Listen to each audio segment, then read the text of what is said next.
What up, Jet Team? Ryan here. If you haven't been here before, I'm a former F-15E combat fighter pilot, F-16 Thunderbird pilot, and commercial pilot. And I use that experience to break down epic aviation videos and stories you can send my way on Instagram. And this is going to be a 4-part series of clips of my conversation with Dave Berke, who is an advisor to Top Gun Maverick. This first episode is going to be very heavy on his role in Top Gun Maverick. And if you want to see this whole episode complete in entirety, go to my vlog channel. I'll link to that below. But otherwise, check out all 4 of these clips. I know you're going to get a ton out of hearing Dave Berke speak. Super impressive guy who's been qualified in both 5th gen fighters and a slew of other fighters. I think you'll just really get a ton out of this video. But before we get going, if you would, just dominate that like button, maybe even subscribe. Every time you do that, a pilot somewhere gets their wings. Let's dive into this part 1 of this 4-part series with Dave Berke. Here we go.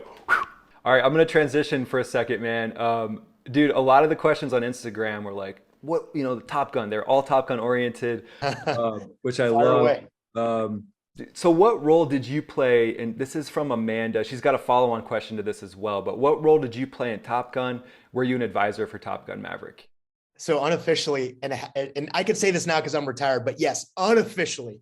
So I'm at the point now where I guess I'm probably pretty safe saying it. To be very clear, I played a very, very minimal role. In fact, a lot of the guys that I knew, the bros at Top Gun, that played significant roles, their names are on the screen, they played much more critical roles. But Copy. Top advisor to Top Gun. Got it. No. right. But back in 2016, and listen, I think the movie was made in 2019 and was delayed a couple of years. It didn't come out till 22. So this predates all that. This is like just the inception of, hey, we're going to do it. They were committed to doing it, which, as you probably guessed, didn't happen right away either. That was a long time coming. One of the 2 writers that wrote the story, story by one of those 2 guys, we had a common friend, and he said, hey, he's writing the original story. So just the basic framework. And because I knew him real well, and he knew I was a former instructor and everything at Top Gun, and he's like, hey, would you spend some time with him? Well, it turns out we spent a couple of days together. And went through the entire story. And what's cool is it's kind of a segue from the previous question. What he was most concerned about was the authenticity. So listen, it's a Hollywood movie, and none of us deny that. They don't deny that, but they really wanted it to be authentic, which, as you can see, comes through in a lot of different ways, to include the flying, but even the story. And so what I got to do was help him say, hey, that's pretty authentic, or, hey, I see what you're trying to get at. That's not how it would be. And just help shape that a little bit. So my influence in the movie was very, very small, but it happened very early. So I got some really cool insights that I've had to sit on. Mm-hmm. And also I was on active duty at the time. So it wasn't something I did in a formal sense. There's no credit to be given. And obviously it was just to do it.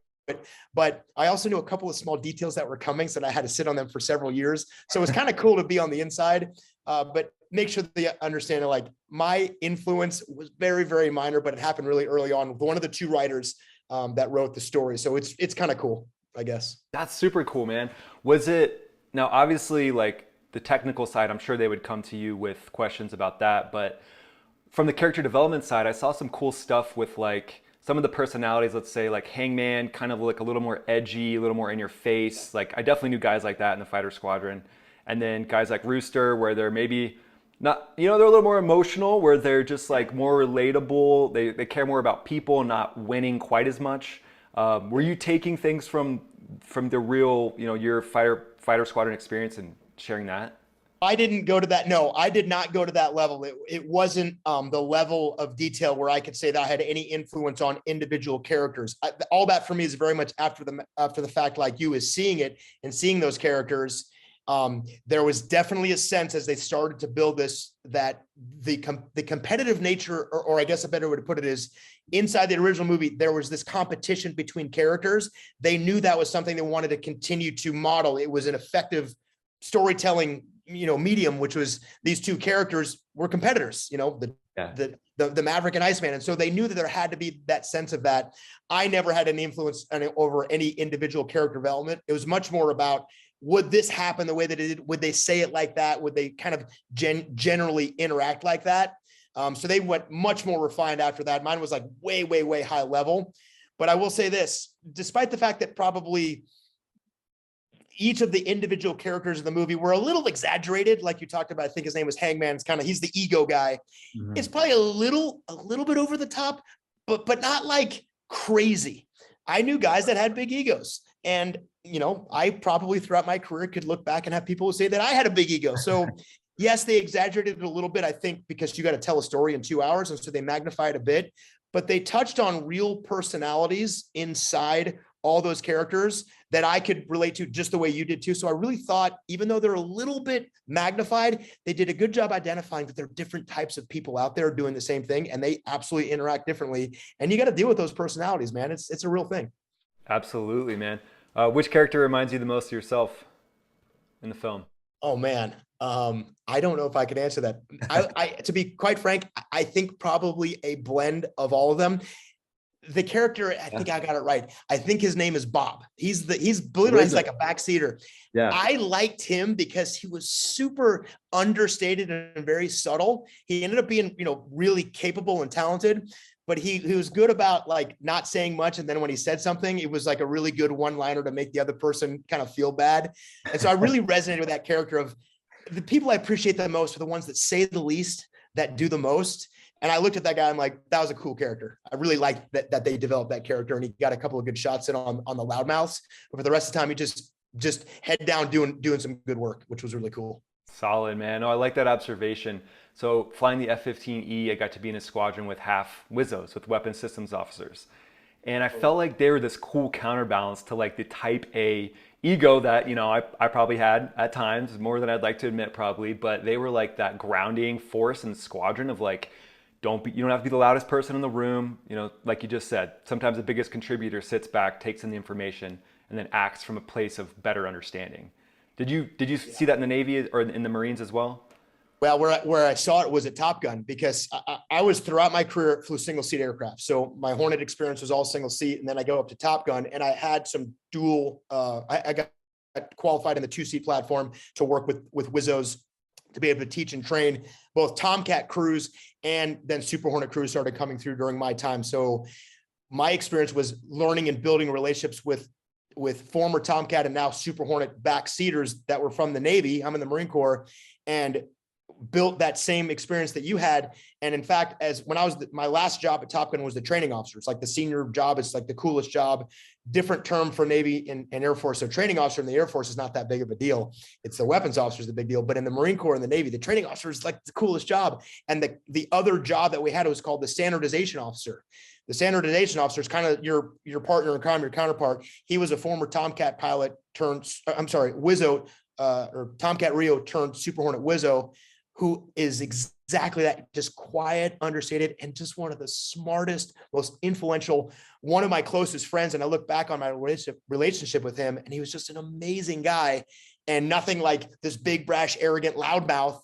And yet one of the most effective and capable instructors you could ever imagine. And on paper, like very different from your stereotypical single seat fighter pilot that I, was and grew up as. So it was a really cool experience to meet that community. I'm sure you saw that in the strike, saw a lot of that when I was in the 422, with Strike Eagles there and whatnot. So just a really cool thing. Man, that's awesome. And I think that could speak to a lot of people in whatever their profession is, whatever job they're, whatever interview they're going for or whatever. You don't have to be that like, hey, like look at me type person, and that might actually hurt you, right?